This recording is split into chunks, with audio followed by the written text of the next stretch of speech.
Okay, so this is gonna be a little bit different. Usually I like to play the games and kind of just put my playthrough back to back and do the show like clips of me playing a game up to a certain point. But this game's a little bit different because it doesn't really have like that structure like I would make for Dirge of Cerberus, for example. So for this one, I'm just gonna kind of show clips while kind of talking over it while also playing in clips of me playing as well, just to give like the gist. So I have never played this game. I have never seen the gameplay of this game, but I have played Final Fantasy Tactics: War of the Lions for the PSP, and I love it. That's like one of my favorite Final Fantasy games, if not my favorite. Kind of tied with five. So I came to this game with high hopes because I thought it was a sequel, but it doesn't really seem like a sequel. It's kind of like a spiritual sequel. Like it takes place with this in Evilise, but it's a different Evilise, right? So basically, the first thing I'm going to talk about is the story. Let's just start there. All right. So if you're coming from War of the Lions, I'm going to tell you right now, this story is probably not your cup of tea. Like War of the Lions had a very serious political agenda behind their story, where not only are the church the problem, but you also have the crown, you have conspiracies, and you're just a guy getting by through that. Like you're just Ramza, and your friends and stuff like that. Like it's a whole journey. It's an adventure. It's an epic. It's an epic tale. Um, and you kind of go through that story with the betrayals and all the stuff, and you really get sucked into the story. That game has such a solid story. Now I'm gonna be honest, man. When I played this game, I did not get a story event until like 3 hours in, and it's because they keep throwing missions at you, and only one of the missions is the actual story mission you're supposed to do. So if you don't do that right mission, you don't advance the story, and they'll just keep giving you more missions. That was from me being ignorant. I mean, I didn't know, and the game doesn't really tell you. You just kind of have to assume or find out. I had to do research. Like I had to break up the clips and like leave and come back and do research to know what to do. I had to go to my friends who played this game. But going more towards the story and less about the gameplay. So the story's basically like this. You start off in like a modern world. Final Fantasy is an actual game in this game. Like they're our world. Think of it as our world. So they're in the real world. You play as blank character, and you got two friends, Ritz Cracker or Ritz, the female, and Mute, the kid, who's like super like getting picked on and stuff like that. He gets bullied all the time. So Mute finds this book and he brings it over to your place, and you guys all basically sit there and read this magic book. Now, to me, what I thought was gonna happen was Jumanji type stuff, where like we get sucked into the pages of the book, like the pages of the game. We have to complete whatever the book says for us to get out. Um, but no, the book actually rewrites reality. So when we were sleeping that night, all of the world just poof gets changed, and we wake up in Evilise, like just straight up Evilise on a city street somewhere. Um, Not much is really explained other than the world changes. So it's interesting. So you could tell that they went with more of a fantasy hook with this game and less of the realistic "this is war, I need the throne" type of game, which some people might like. Maybe they didn't like the political side of War of the Lions, so they went with the more fantasy side of this game. And this game seems more based in 12 Final Fantasy twelve's world than Tactics did to me. Tactics felt like its own world, even though it was a part of 12, like Evilise and everything, Rabanastre and stuff like that. But this game brings the fantasy of 12, where 12 had like different like humanoid races, Viera and the lizard people, the Bonga, stuff like that. This game brings that back in, which is awesome. That was something that was missing from Tactics. So this game brings it back in, and you get to see these different races, and it's cool. The game's very colorful, very diverse, and I think that's super cool. Definitely kept me interested. The story in itself. Now I play like 10 hours of this game, to be honest, because I needed to play that long to get a good solid story because how long it takes. and I would have went longer, but I didn't know how to like advance the story anymore because I wasn't getting any missions to do other than dispatch missions. So I'm just cutting the video and doing it right here, right? So we go to this other world, Evilise, and you start to run into people, your friends from the previous world.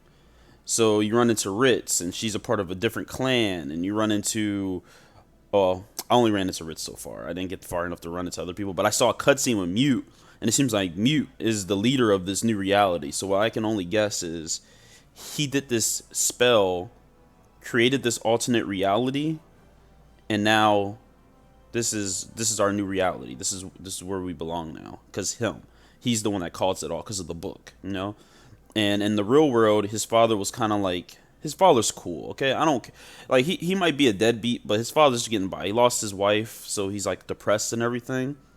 But Mute in this new world brings his mother back to life, and also makes his father like this really important judge. So like his family's like on the ups now in this world, which is really cool. So as you go through the story, you find out there are crystals, and if you destroy these crystals, it will return the world back to what it used to be, which is the regular real world, you know, where we live, that type of world, right? No magic, no nothing like that. So that's your mission, to go and stop, like, destroy these crystals, and you know, they're trying to stop you from doing that. Even Ritz, your the female friend, she doesn't want to go back.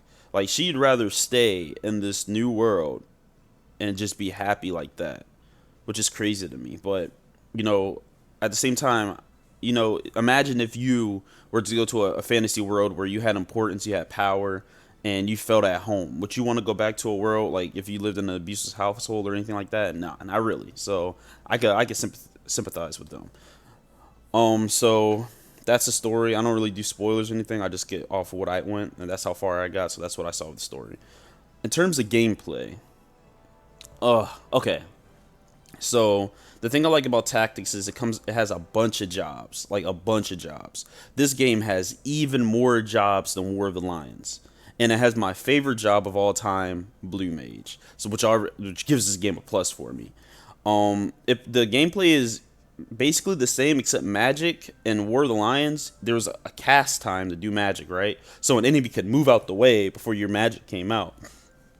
This game, magic is cast instantly, so that automatically makes the difficulty a little bit easier, because you don't have to plan your turns out. You can just do it. Magic right there, fire right there, whatever.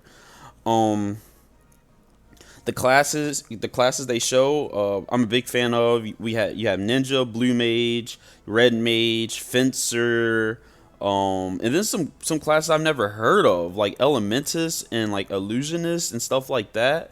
Unlike the previous game where you can make anybody whatever job you want or class you want, in this game it's race locked. So only the Viera can become a red mage, or only humans can become blue mages and stuff like that. And you know what, that kind of takes away from the gameplay to me, because, well, it forces your party to be diverse. So maybe that's good. It's forcing you to bring in all these different races on your clan and not just have a bunch of humans, you know, which is cool to me. But at the same time, it's like, you know what? I mean, whatever. It's kind of like back and forth, because you can't recruit. Like in the old game, you can go to the tavern and buy a new worker to come work for you. In this game, they just show up after you do certain missions. They'll be like, oh, you got a new recruit, and it's completely random from what I've seen of who you will get.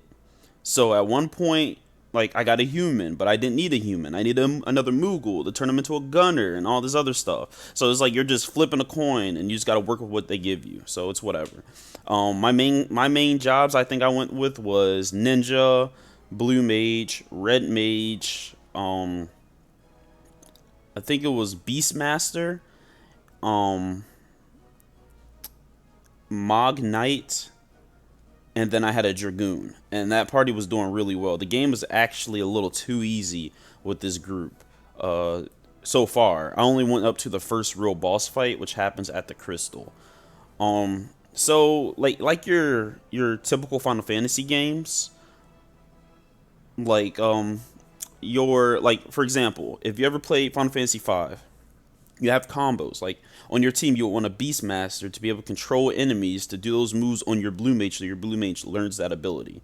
You can do that in this game, which is a huge plus to me. It felt like a traditional Final Fantasy game. I had to have a Beastmaster control an enemy to hit my blue mage with the skill for my blue mage to learn that skill. And right when you learn it, you can use that same skill in the same battle. Unlike any other game where like you have to win the battle and then you learn it, the moment you're hit by a skill with the blue mage that you can learn, you can use it that same battle. So there's literally a part where a goblin came up to me and goblin punched me, and then I learned that ability and goblin punched him back and killed him. Which things like that is why blue mage is my favorite job, and the fact that the game did it so well here and learning blue mage abilities and stuff like that is super cool. So that's a plus for me. Really fun. Blue mage wasn't in the original War of the Lions, so it was a nice change of pace. The fact that the jobs are different in this game means that your experience is different. It's not just a different skin on War of the Lions. So it feels like an entirely different game in terms of that, which I appreciate like 100%. Now when it comes to learning abilities, if you ever play War of the Lions, you'll see that you get JP to be able to put towards different jobs and like buy abilities for that job. This game is completely different. Each weapon that you get has an extra skill on it. So let's say I got a blade that taught me like Shadow Bite. If I use that blade enough, I'll learn it permanently and can keep that skill. So it's something like that. So you're learning off of your weapon. Your weapon gives you skills, and that's how you learn the skills to keep building them up. Which isn't a bad system. It's different from tactics, but I have nothing bad to say about it because it's actually pretty fun still, and I like it. I like it. It's not bad. Like that's good. Like the gameplay of this game is not bad. There's only one thing I cannot stand about this game's combat, and it has nothing to do with the combat. It's solely based on this thing called the judges. And if you know what a judge is from 12, well, these guys are basically watching the battle and tactics. And if you don't do a rule or a law that they put in place, you get a yellow card or a red card. So the law could be like, don't use items. If you use an item, you get a yellow card. And that yellow card gets put onto that character. And if they get any more, they get sent to jail. When you go to jail, you got to go to a certain city and you got to bail them out with money to get them out of jail. Or if you want to get rid of the cards on your character, you pardon them by putting them in jail for a certain amount of battles, and then they come out scot-free without any cards on it. This is so weird. Like, I understand why they did it because it adds a little bit difficulty, but it stopped adding difficulty and started being more annoying than difficult. Because, like, it'll do something like, it'll show up and it'll be like, no blades. You can't use any blades. My whole team, except like 3 people, uses blades. But that's fine because I have like secondary abilities and stuff like that. But it was more of a nuisance because the battle was still won and the enemies were too weak to really kill us. So it did nothing but just pad for time. You know what I mean? Like, it didn't really add any difficulty. It just took me longer to beat them. And I was just like, oh, okay, whatever. But you know what's funny to me, though, is that even enemies can get yellow cards and red cards. We went to a battle with a bunch of antlions, and it said that you could not attack regularly. And the antlions couldn't attack us because they didn't have anything else to do. So they were just running around the field, not doing anything, and we just wiped them out. And I was like, wow, so even the computer could get boned from the AI, the judges is randomly putting a rule. And it makes me think that the rules are RNG and they're not set in stone, which, you know, adds a little like randomness. Like, if you were to try to speed run this game or something, you might just get screwed over by a bad rule, or you might get good rules or stuff like that. So that's pretty cool, I guess. For a GBA game, that's pretty neat. You know what I mean? You gotta also, I'm comparing this game to a PSP game, so you know. So yeah, that's in terms of gameplay. Also, I only got it once, but when I beat the first boss, he became a summon for the Moogle, and I was able to summon the boss to the field to do like a super move that like killed everybody. So that was pretty cool. But once I used the move, the boss disappeared. I didn't see that ability ever again. So I'm not sure if I'll get it back or if I need to do something specific to get that back, but whatever. So let's get to the structure of the story. Now the structure is a little off and on. Um, so basically, unlike War of the Lions, where it's a strict story where you're going place to place on a mission, this game is literally nothing but you go to a pub, kind of like Final Fantasy 12. You go to like the clans, like Den, you pick up missions and you do those missions. You just do it over and over and over again. There's no like solid story from point A point B. You just do missions, clan battles until the next story event pops up. So it's not like if you're not a person who likes to do like missions and grind and stuff like that, this game probably won't be for you. If you're like super focused on a good narrative and a good story, this probably isn't it. But you love the gameplay so much, I'm pretty sure you'll sit down and grind through those missions because you're just having fun playing the game. That's kind of how I was. Like, time kind of got away from me because I like the tactics battle system a lot. So I didn't even notice hours going by. And this is a GBA game, taking hours of my time. GBA, like that's pretty impressive. So, and I'm not even like a quarter of the way through the game, I don't think. Maybe the game is short. Maybe the main story missions are only like 5 or 6 or something.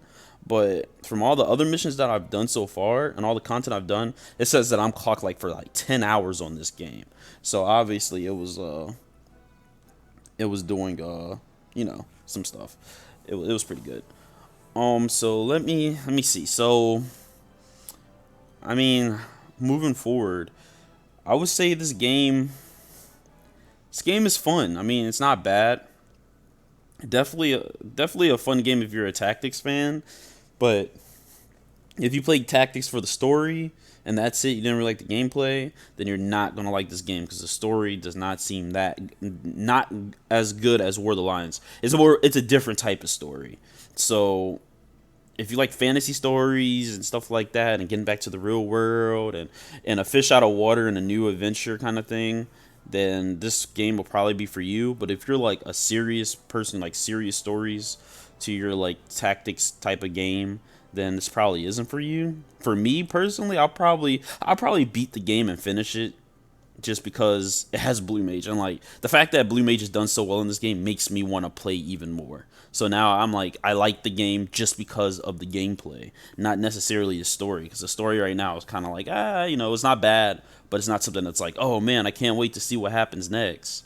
So, that's my thoughts on the game, and I'm probably breaking this up a little bit between gameplay so you can see the gameplay on the screen in front of me and stuff like that too.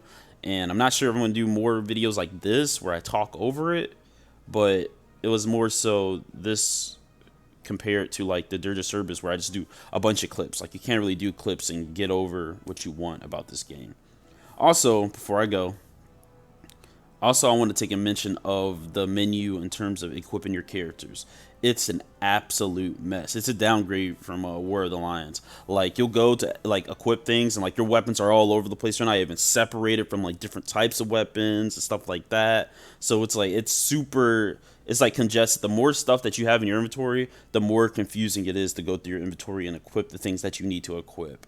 So and I couldn't really find a way to sort it and organize it either. It was just all thrown in there to look a mess, which is pretty lame, but, whatever. I mean, it didn't take away from the gameplay. It was more of a nuisance of, I have to sort through this just to find what weapon I want to use on this character that has this ability. So that was it's pretty lame, but other than that, game gets a thumbs up for me, though. It's fun, good experience, and, yeah, I mean, that's basically it. All right. Peace.